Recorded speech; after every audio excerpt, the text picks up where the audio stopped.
Today's topic is how to drive change using design thinking. Change is in hyperdrive. The way leaders embrace and manage change has a major impact on business performance. Design thinking can help. While it's not a change methodology, it can help people see the need for change and inspire them to want to change. I'm happy to introduce the Macquarium Customer Experience Team. Diane Magers, Strategic Advisor at Macquarium, will present today's topic. Brett Sharp, Vice President of Customer Experience, will be our moderator, and I'm Jim Bass, Customer Experience Director and your facilitator today. We hope today's session will encourage you to use design thinking as a way to inspire and drive change in your organization. So Diane, please tell us more. Hey, thanks, Jim, so much. And thanks to everybody for joining today. I think you're going to define that we're going to talk about a little mashup today. So we're going to talk about change in general and how critical it is to employee and customer experience and really any experience you're trying to design, but also internal change in the organization. We're going to then kind of talk a little bit about design thinking and design execution and how that can actually be a tool to design change itself. So this is a culmination of several years of watching lots of change happen in organizations and driving lots of change in organizations, from very simple things where we're changing a small experience on the website to large ERP implementation. So everywhere from small to extra large, we're going to talk a little bit about how that plays out in an organization. You'll find as we go through this today that we have identified any of the resources that you're going to get after the fact, have the little to and from arrow at the bottom. So every page you see on there, you'll be getting that in a packet or workbook at the end of the webinar. We want to make sure that we're driving the how behind all the opportunities and information we're going to be presenting to you. So I'll point those out as we go through. So as you think about my various careers in CX, I think one of the things that I recognized early on is that I really needed to understand and build the muscle of change management, because honestly, 95% of the job is change management. It's about how we move people from one state to another, and whether that's caring for what they're doing with technology, how they're performing their role, how they're interacting with the organization, or just how they feel about the change, including employees and customers. It's important that we know and care for that journey from the current state to future state. So that's really what we're going to talk about today. There's really three key elements of leading transformation. I want you to think about your organization. Do you have the intention, the right priorities, culture, incentives, skill sets, training to do the right thing for employees and customers? So this is kind of setting the stage of what are you attempting to do? Do we have the ability to execute? Do we have the proper governance, systems, processes, technology, and access to data to effectively engage employees and customers for change? And then lastly, do we have a plan? One of the things that I talk to a lot of practitioners about is they talk about all the things they're going to go do. And I say, well, do you have it? Where's your change plan that's related to this particular project? And woefully, they're usually missing. So this is about how we can focus, build, and sustain complex, usually multi-level changes to sometimes our core structure, our organizational chart, tools, workflows, and do we have the power to ensure success? So when you think about change wrapped around all of your projects or what your organization is doing, it is a very powerful tool and helps you achieve a lot of benefits quicker. And we're going to go through those at the end of the session so you can kind of point to the importance of change management and what it does for what you're trying to accomplish in the organization. So you have a vision for a better future, whether it's a project or your organization's undergoing change, and you need to get everybody else on board. We all know that's the hardest thing. So talking about it is easy. You can put up posters and have conversations until you're blue in the face, but making it real is harder. So where do you get started? I want to start by really understanding and sharing, and always in any CX event that we have, it's a little bit of therapy. So I'd love for you to go to chat. And I'd love to hear the challenges that you're facing when you're trying to drive change in your organization.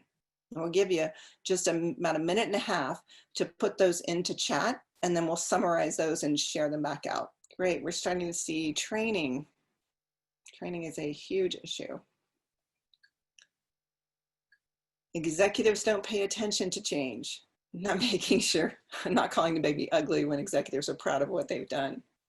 We've always done it this way before, right? This pushback that you get, this resistance to something new, because everybody's in that habit. Understanding the why for change. Great point, Beth. We talk about the what all the time, but we don't actually share the why. We're creatures of habit. Changing people's habits is really hard. Communication, it's another great one. Okay, so very, very common. See, it's just like therapy. Everybody's got the same challenges, whether it's executives or where we're standing. And we'll talk a little bit about that pushback and how this approach may be one of those ways you start to kind of change where people are headed. So thanks for your input on that. This is exactly why the top reasons employees, we're going to talk about employees internally, but this is absolutely the case for customers as well. They don't feel involved in the change process. So when we talk about the examples we're going to give later on, think about how as employees and as customers and as executives, being engaged in part of the change itself is part of how you get buy-in. There's always these competing priorities. And right now, with everything going on, there is an extreme amount of change happening in people's personal lives, in the organization's life, in the brand, the way consumers are responding. So we've got this kind of change fatigue already. So we're putting more on top of that. So it's important, in a little bit, we're going to talk about the emotional care that we need to give people as they go through change. The systems, processes, and incentives don't support change. So I remember we changed a sales approach in an organization when I was just getting started and thinking, hey, they'll just go do this, when we hadn't really thought about the fact that they were being incented to do something differently and really weren't able to take the time to do what we were asking them to do. So thinking more holistically. Really skeptical about change. We'll talk a little bit about your organization's culture as it relates to change and how even failed efforts you've had before can impact the success of your change. And to Beth's point, they don't understand the reasons for the change. They don't understand the why. So painting that big picture for them, storytelling, some of the things we're going to talk about are part of how we bring people along. So just, I'm sure you might recognize yourself in some of these, not yourself, but your organization in some of these items. So let's talk a little bit about change. Change management is really a set of basic tools and structures to guide change efforts. It's really vital that it must be driven by change leaders to be effective. So a lot of people say, well, we have a change management plan and here's all the communication we're going to do. Well, that's not really leading change. What we mean by change leadership is the ability to harness the power of people, their vision, and the processes responsible for transformation. So that's not quite the people process technology piece, but very similar. We have to understand all of the inner workings that need to change along with what we're asking humans to do. So change leadership helps define, design, and direct organizations to new destinations. It's mobilizing activities that will facilitate change. So it's bringing people together, thinking about what's going to happen, and really facilitating everybody in the organization around what's going to occur. So that's change leadership and the difference between the two. This is the first tool we're sharing with you. So it's a basic change management maturity model, but it's based off Prosky's event, which you can go to their website and there's a ton of great change management opportunities and forums there. But what I've added for you is it's not just about where you are in the maturity, but what's the impact if you're not doing change well. So if we look at kind of this ad hoc or absent in the second column of this table, you know, there's an encumbered deployment. It seems very heavy. Employees feel disengaged from the change, and adoption of change is poor, and then your project suffers. So as you go through this maturity model, not just to think about where you are as it relates to change and what you're doing, but how is it impacting the organization and each individual in the organization? That should give you a way to kind of start with the guidance of where are you on this spectrum and what might be impeding your progress. I've also given you a change leadership assessment. Now, this is not really about kind of risks and strengths as much as it is kind of identifying where are you and the ability for you to incorporate change leadership into your organization. So there's lots of different dimensions. I talk about the 3 C's: clarity, commitment, and capabilities. Now, this was adapted from PMI.org, which is another great resource and place for you to go if you have and want to learn about change initiatives. Let's go frameworks for change, because when you visit those sites or you think about, well, I know there's several different models I could use, we want to just review those for a second. And I want to share with you a different way to think about those change efforts and frameworks. One is Kurt Lewin's 3-phase, and he was kind of a pioneering theorist in this space, of what he calls unfreezing. He says getting people involved and included in planning through discussions, analysis, and feedback. We're gonna kind of leap off or riff off of that particular point, so we'll come back to that in a second. Then new standards are introduced and the group members change their behavior. And then kind of refreezing, and really this would be what I would call the new habits of the organization. So if you notice, what he's talking about is all along the way, group members are part of the change, obviously, but it's also through the discussion and feedback. We're going to dig into that in a sec.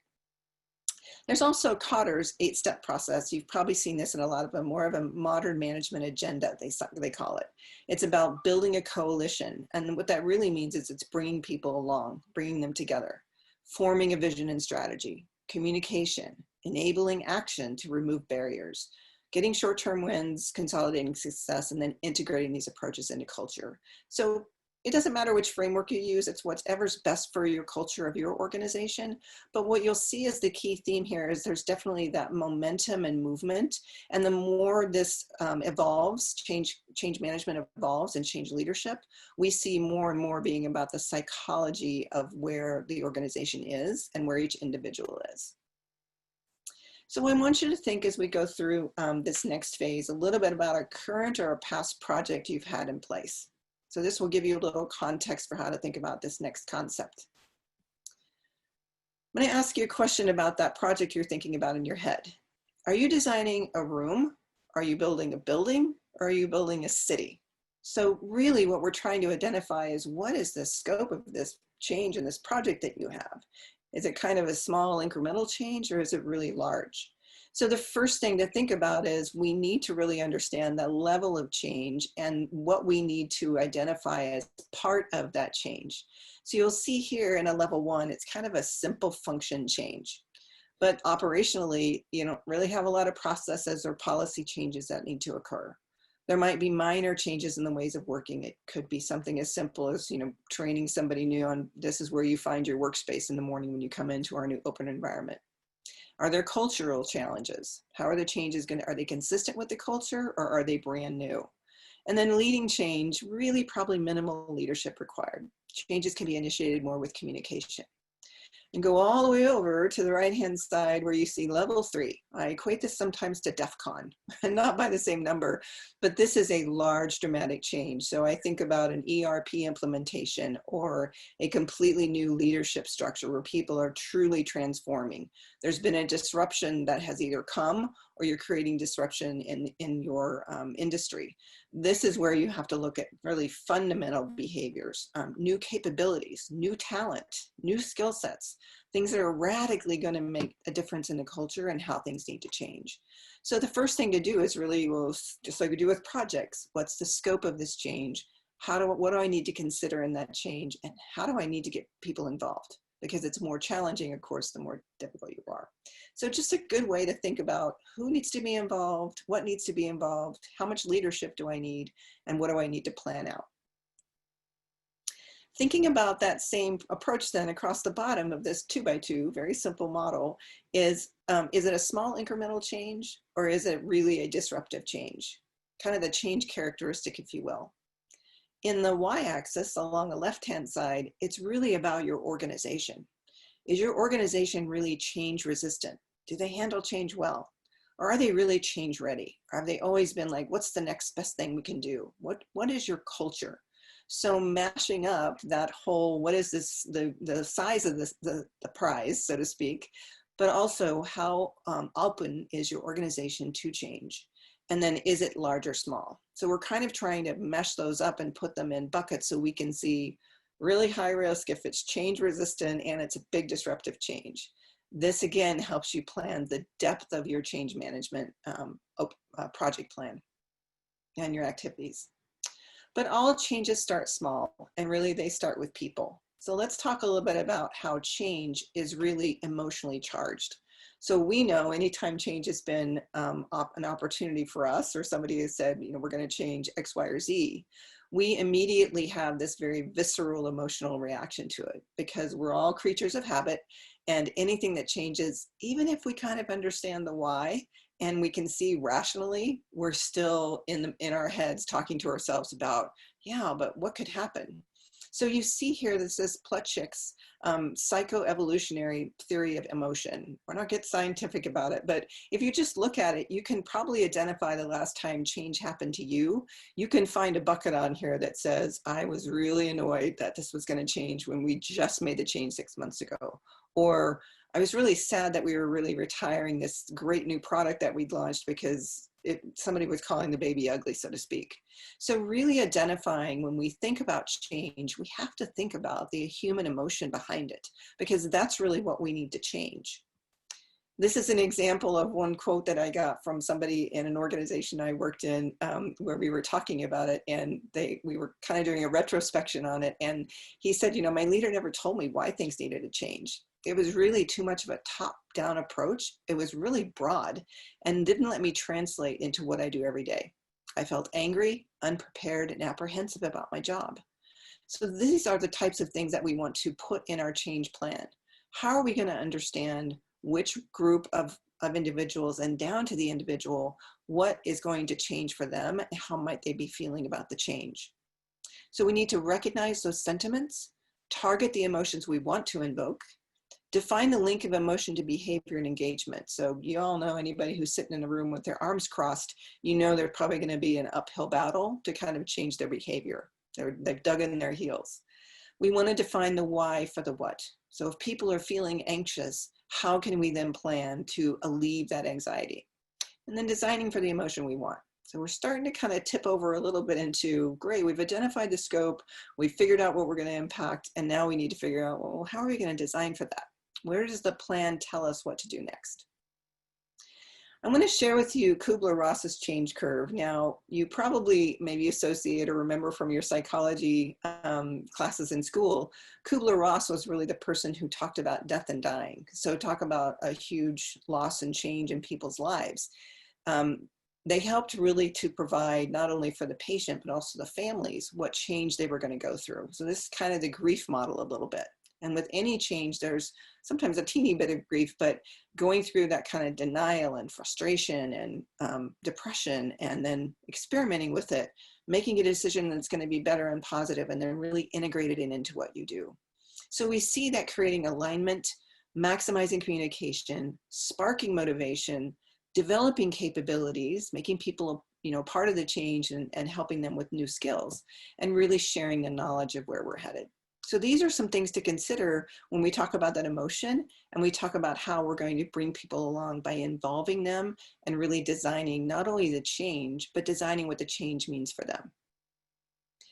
This is part of involving people in designing change can really help address concerns and improve the success of your change. So these are just some of the things when you think about loss, you know, think about your change aspect in the last one you were thinking about, a loss of control, fear and uncertainty, concerns about being competent to do what's needed in the new world, worried about the effort and additional work. Everybody's overloaded these days. So one more change, it's going to be more work, or is it really going to help me? So again, back to the whole thinking about the emotion and then what people might be reacting to and caring for that. So creating change collaboratively, we can involve others from the beginning. So this is part of that understanding and gaining knowledge about how they're feeling and things that they're concerned about, and having them be a part of what's happening. We can create conditions for them to buy in and participate. By using actionable design frameworks and experiments early on, we can generate more tangible wins and build momentum to scale from small shifts to big transformations. So the concept here is that we want people to come in and be a part of designing the project, problem, solution, and designing the change that's going to happen. So we're going to look at change through the lens of experience design. So some of you might not be that familiar with experience design, but we're going to talk about that for just a second in case that's a new concept for you. I want you to think about viewing the change as a design project. Defining what the change will look and feel like. In any time we design a new experience, we think about what's going to happen and what it looks like and how we're going to design it so the experience is better than it is today. So change is an experience and it should be designed. So we're making that mashup connection here about, well, what do I do with that? And what do I need to understand and use as a way for me to get from point A to point B with my change project? Experience design is about caring for the human experience, the emotions and needs. So why wouldn't we use it when we're thinking about making a change and developing something new, bringing people on board?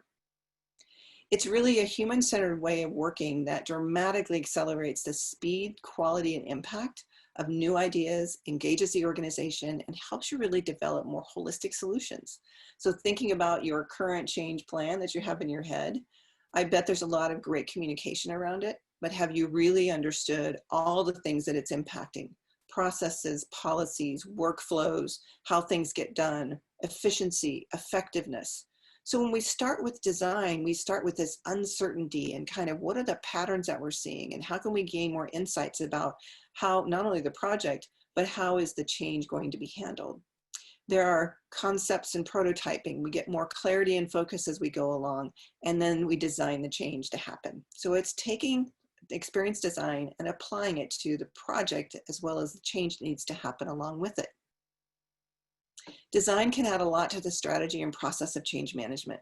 The skills, tools, and techniques, and the engagement approach used in design can be very valuable for change management and really support the change leadership by showing people that this is the way we need to behave and we're going to go explore together.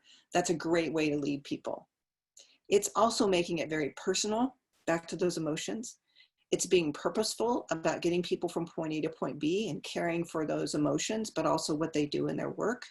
It's being intentional about where you're headed and what your goals are, but it's also engaging. It's bringing people along for the ride, making sure they're a part of it.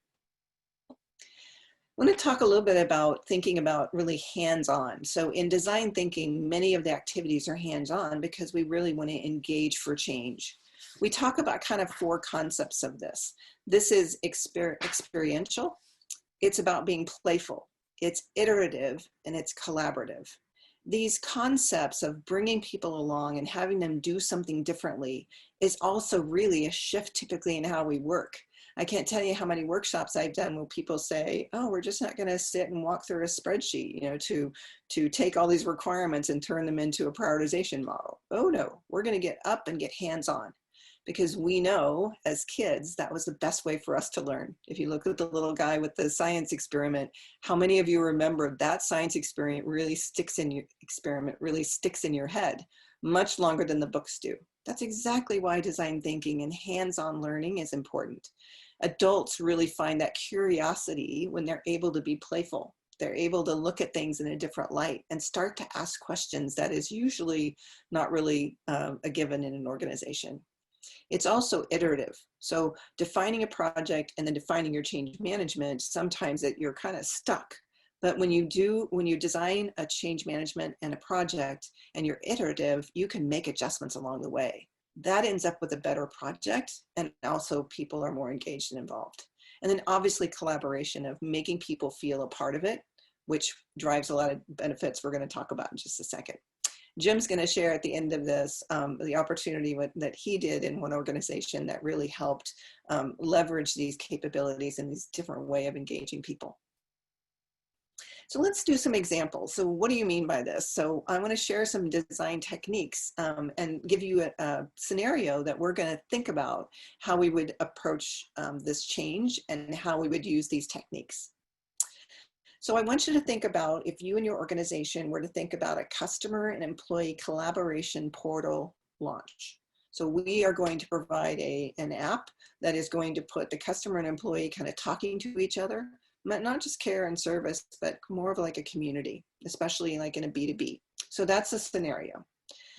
So thinking about that, the first thing we might do is to say, well, both for the customer and the employee, as I go about building this app, I really need to understand what their needs are and what are some of the things that they're looking to do. What kind of is their current state? Really building that empathy for what they're doing.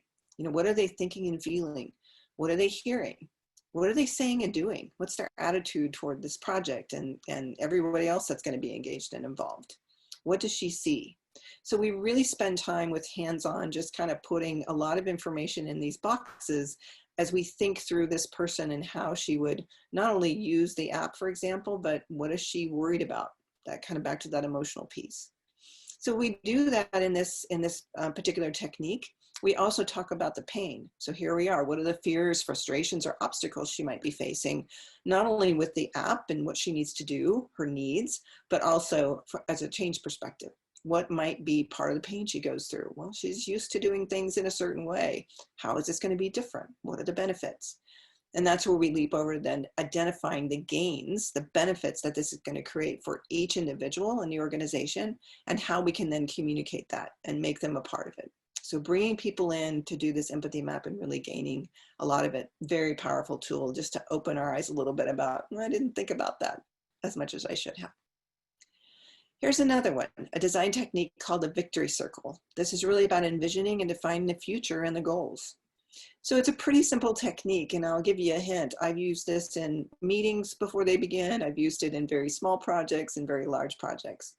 It simply is a way to envision the future and identify your goals, whether they're functional goals of, hey, I want the usage to go up on this app, or emotional goals of, I want the customer and the employee to feel like they're really having a conversation.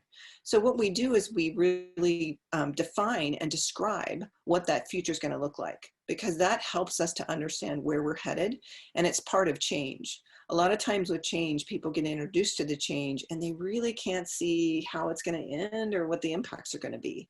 So why don't we define those at the very beginning and really understand not the solution, but what our target is. So that's what a victory circle is, and a really easy example. Here's a resource that I'd like for you to think about, and it's part of the future victory circle, if you will. It's called the Today and Tomorrow. Well, you may call this a from to, or you've probably seen models like this. But I want you to think about using this resource as actually a change management tool as well. What this typically is, and there's about 10 job aspects, but you can fill in the middle column as much as you want. What it really is describing what's it like today, particularly with this job. So let's say it's one of the employees. What is happening today in the processes, maybe in the mindset or attitudes, maybe the critical behaviors you're looking for, and in her role, that if we think about what we want it to be tomorrow, have we really considered all the things we need to shift over? If she does this today and she's going to do it differently tomorrow, how do we plan for that? Does she need additional training? Does she need more communication? Does she need better leadership? So then once you kind of draw out this map and kind of think about all the dimensions that you want to really fill it out and say, today it's this, tomorrow we want it to be this. So taking that victory circle and really looking at the change aspect on many different levels. And then what's the size of the impact? So looking at it and saying, gosh, we think the processes are really going to change, or we're really concerned about people changing their behavior because we know this is a lot of shift. So that helps you really rank then where to focus the most. So it's a good way to kind of take that victory circle, put it into a form, evaluate it, and really think through what is most important for the organization and for each individual. When I say each individual, it could be the role, or it could be an individual depending on how many people and how high up they are, especially in the organization. Here's another one. So we've been talking about the future a little bit. This to-be or future state storyboarding design technique brings ideas to life by creating visuals and stories. We all know how important storytelling is. So this is one way to do that. We want to really shift the perspective to that future state, not really thinking about things the way we have before, but really saying, if we're going to make a change, let's make it more dramatic. Let's show people what that perspective looks like. So we talk a lot about the power of stories, and Walt Disney, of course, is known for being a very good storyteller. And so taking some of the way that he worked in developing a lot of his films, we call it a future state storyboard. It's really about taking that story and driving it from the stakeholder's perspective. So this picture is of a couple of guys who are thinking about this app, right? And they're looking at, well, now we know that this person's going to have to change the way that they work, and it has to integrate with others, and they might get confused. So while it seems like a UX change, it's really being changed by what we know we might have to address as people learn the application, as they interact with customers in the application. So what we're doing is mapping out the steps for the to-be journey, which is represented in a story. And you can sketch this imaginary and kind of enhance all the steps in your story to show people the why and what that future looks like.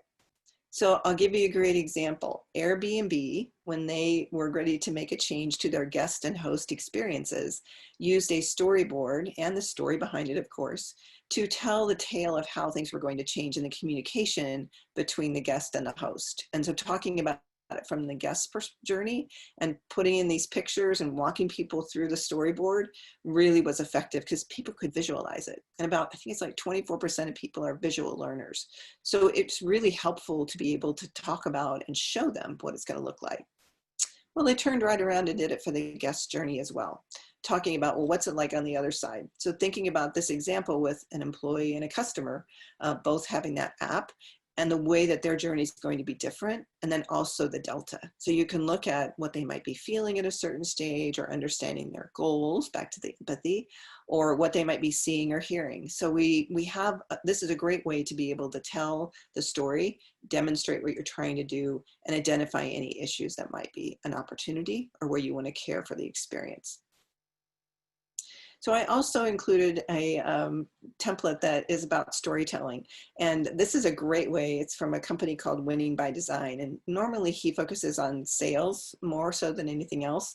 But what I love about it is it's really about simplifying your story, kind of laying out your story and talking about it in a way that helps understand the customer's pain or what they're trying to accomplish. You can modify this any way you want. It just really helps to understand what we're trying to do and what we're trying to achieve. So you have structure to that story that people will share.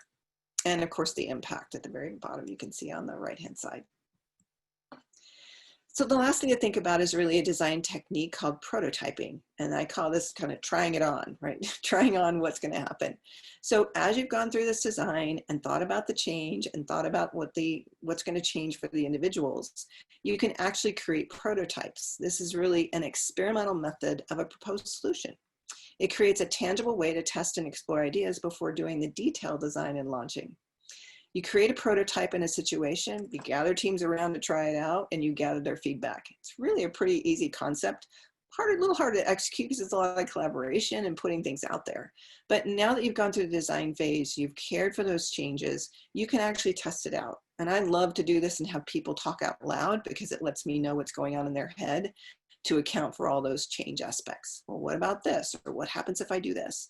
It's a wonderful way to go down the path a little bit before you build.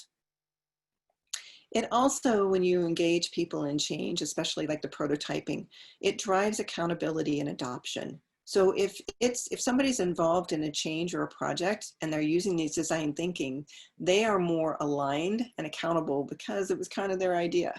And they're more willing to adopt because they understand what's going to happen, whether it's a tactical prototype or even a service design prototype. So giving you not just apps, but thinking about if you're redesigning a store, for example, Starbucks actually does these service design prototypes. They actually have a store in this big warehouse that they build and they try things on, having people kind of walk through it and see what happens. It's also about aligning the organization to the change. They're more accountable to it as well. So in summary, we've talked about quite a few things. We've taken that journey from the change aspect to scoping and understanding the organization's ability to change. We've talked about design and the importance of that. We've talked about the emotional component of change. We've talked about then merging and mashing those two up to be, how do you actually design change and make your projects more successful? So let's keep experience design at the center of change. It's one of the ways that you can really think more intentionally about the change aspect of your project. It's also about thinking about that human being. It's really not about the mountain we're going to conquer, but ourselves. Sir Hillary, who climbed Mount Everest, of course, looking at, it's really about this internal change and bringing people along, not just what happens, but the why and what it means to people and their lives.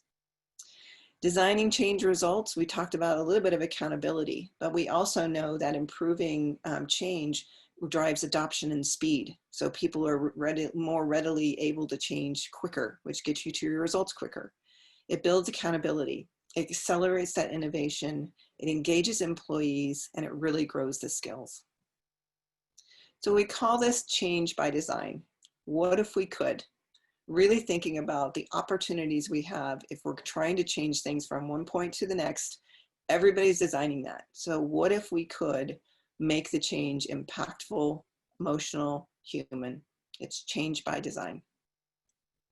Key takeaways for you today: start and end with the human needs. Second, engage for improved impact.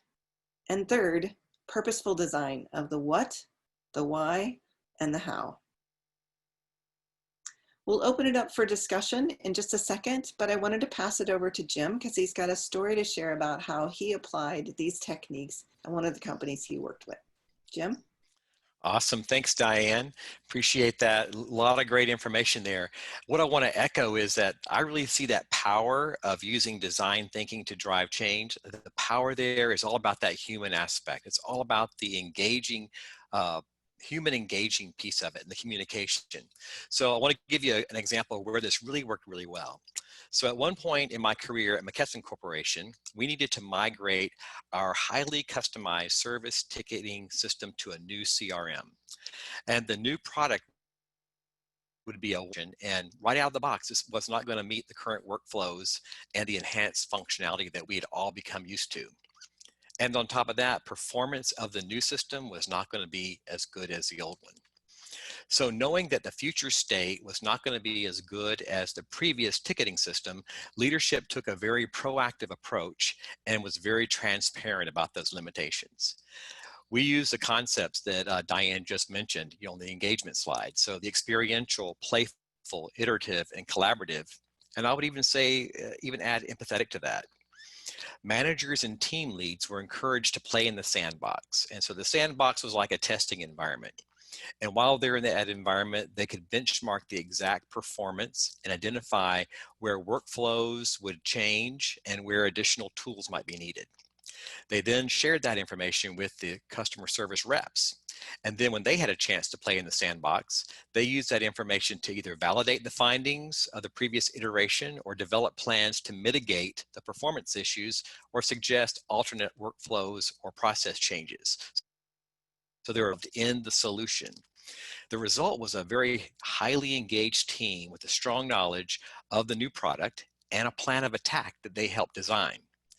Since they had a good understanding of the business need that was driving the change and were very involved in the solution, they were really bought in to the change. And even though the product was not as good as the previous one, they were part of the solution.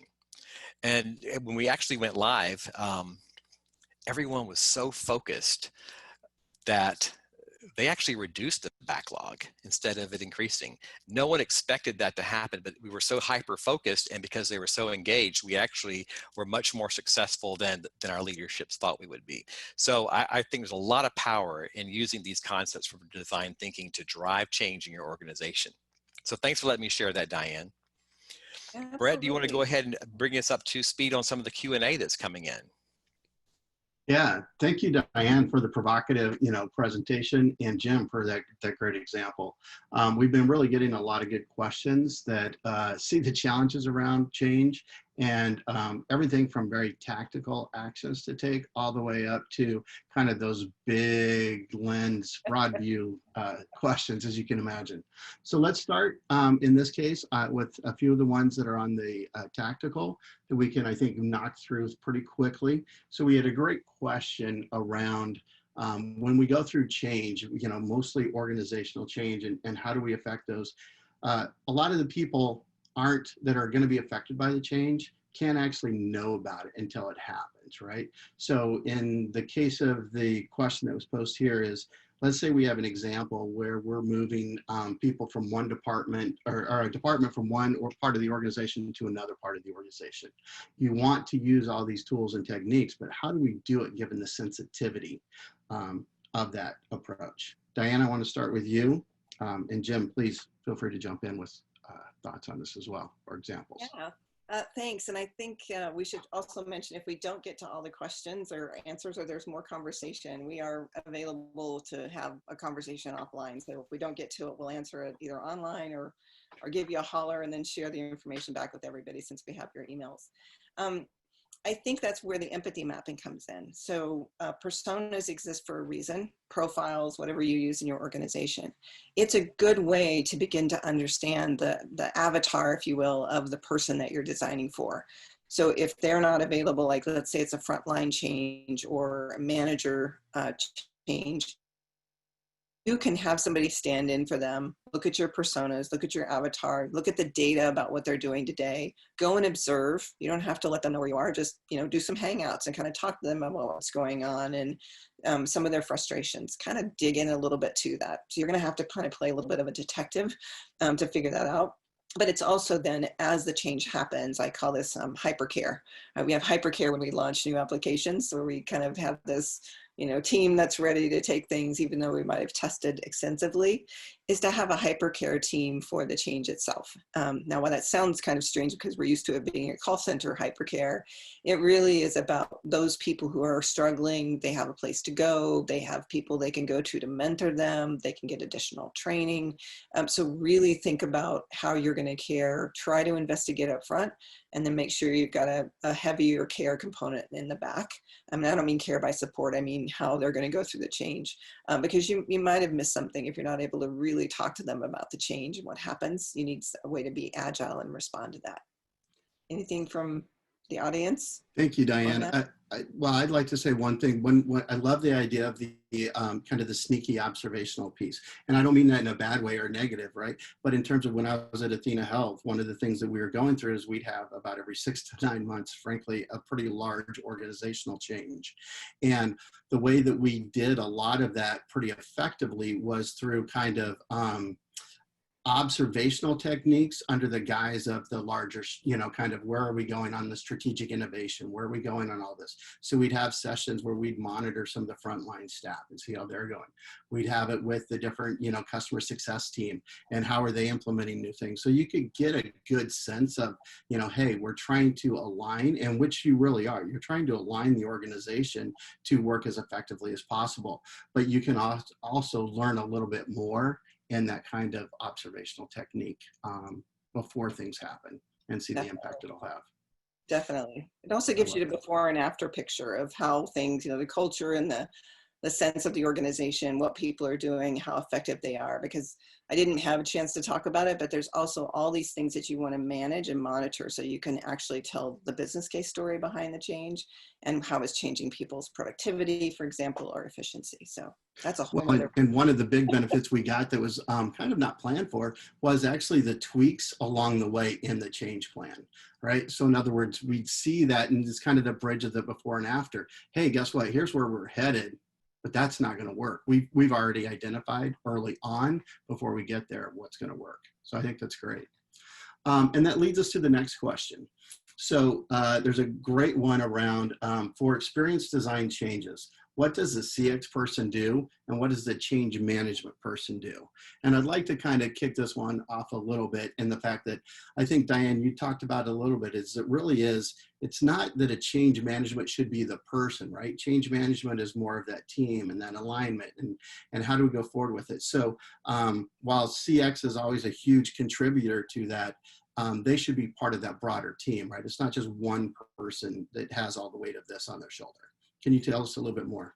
Oh yeah, that was, I think in addition to the change management person, I literally got married to like the IT, my CFO, and HR, because you're in and you need their partnership. So that was one of the ways that I actually, to your point about this is a new skill set, is I learned as much as I could from that person. That was really my way of starting to understand the framework and what needed to happen.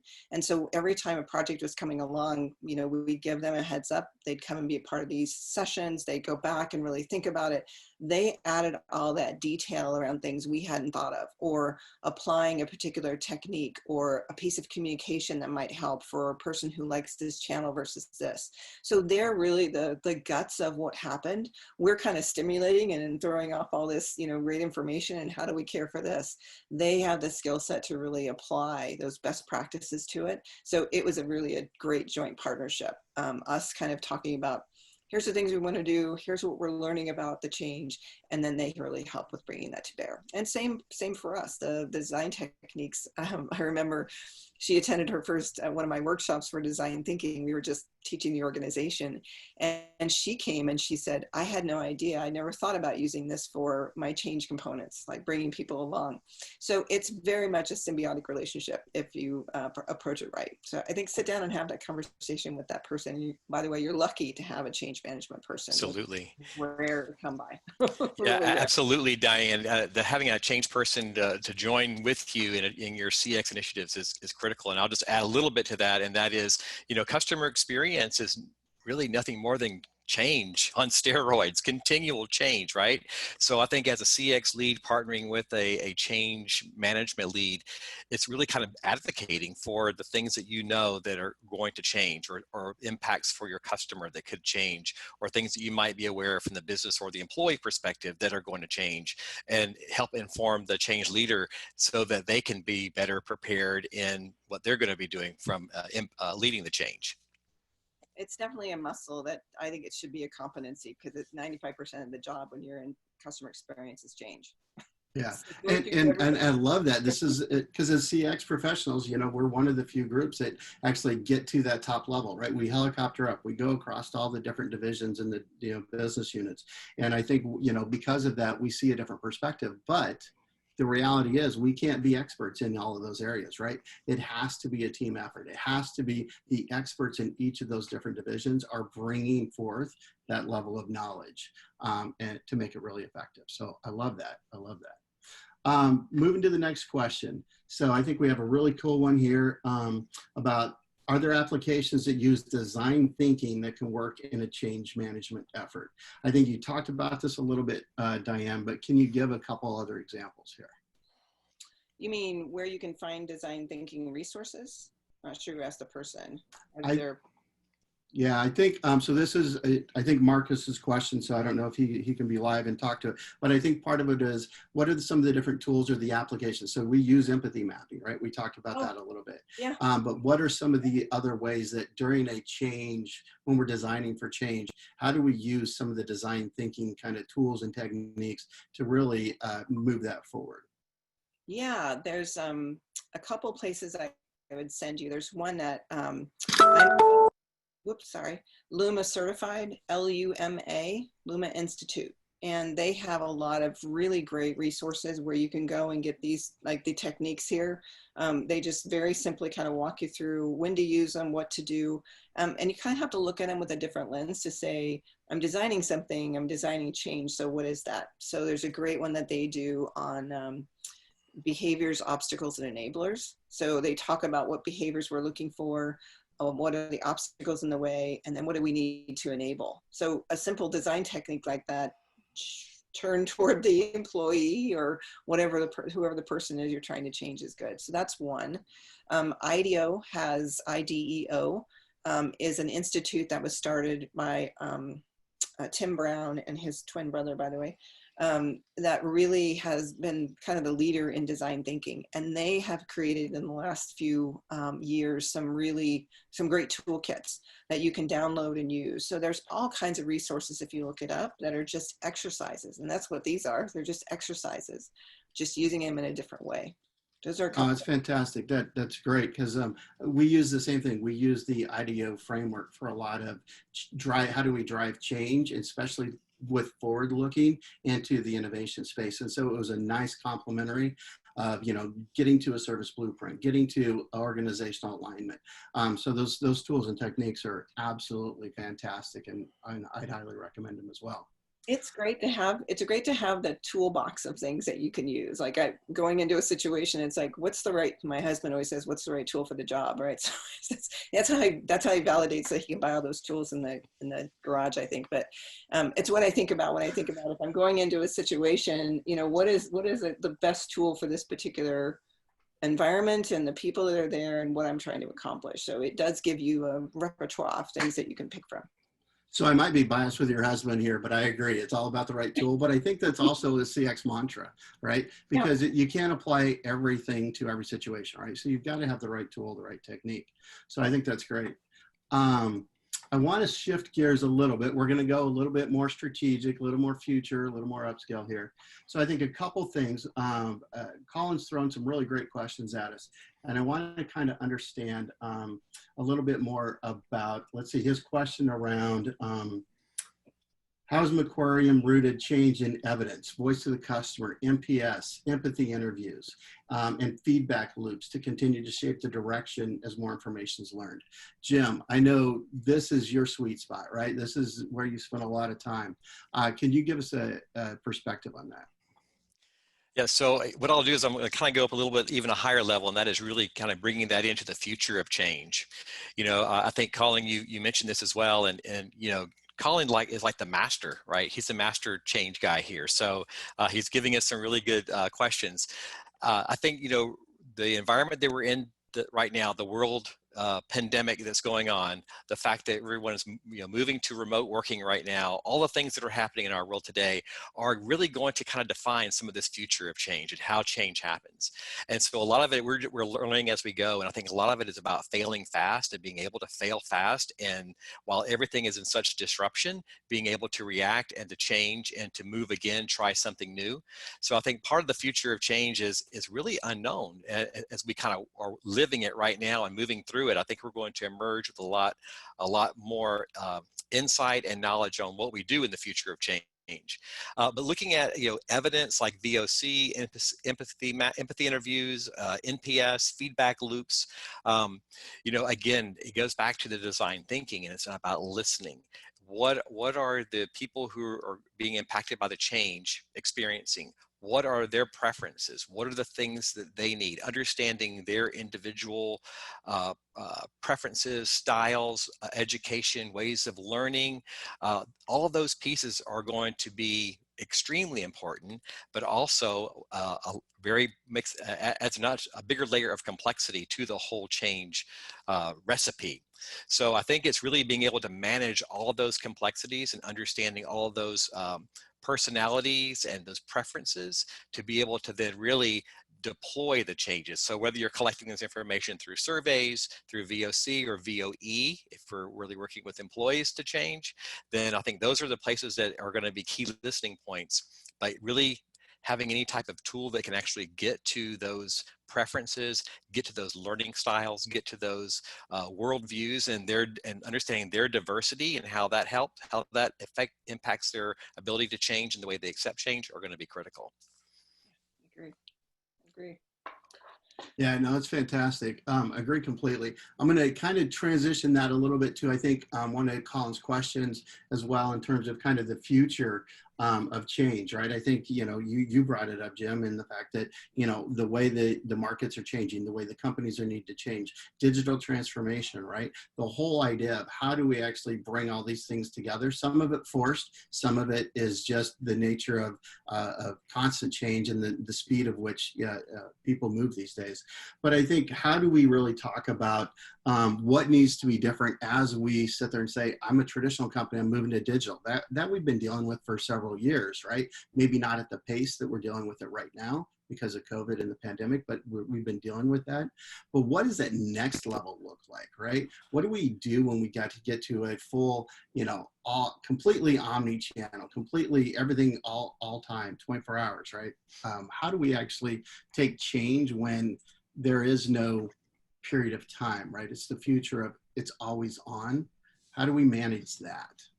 Thoughts on that, Diane? Let's start with you. I told you we were going to get into some big topics here. Great questions, but yeah. We're going to solve world peace after this. Yeah, okay. And I'm going to go there for just a second. So I want you to think about something.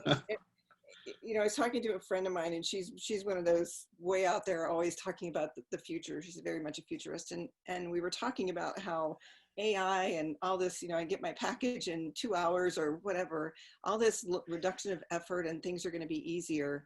And yet somehow we seem to fill up that time with more busy work, whether it's more projects or more work gets put on our plate. If that didn't happen, though, the other thing I want to talk about is this evolution from the industrial world to the technology world to now we're going to this kind of digital automated world should allow us to be thinking more about human conditions. I don't want to get real heavy or out there, but if you think about how are we going to solve climate change and how are we going to solve, you know, the hunger problem and how do we solve the pandemic we're in right now, it should free human beings up to have more of that, those really deep, heavy thoughts and disruptions and making the world better. And I don't want to get Pollyannish about it, but truly, if we have more time, are we spending that time really trying to solve the human condition? Rather than it being about this project going on, how are we really impacting the world? And we see that in all of the sustainability and trust and all the things now that we're hearing that customers want from brands. That's part of what we have to think about tackling in the business world and in our personal lives. Yeah, it's great. And obviously we don't have enough time today. There's a lot of interest in this. We could talk forever because there's even some other questions about where do we go from here, right? But I want to turn it back over to Jim to let everybody know about kind of the follow-up, the close here. And we can continue to reach out with you guys to talk more about this.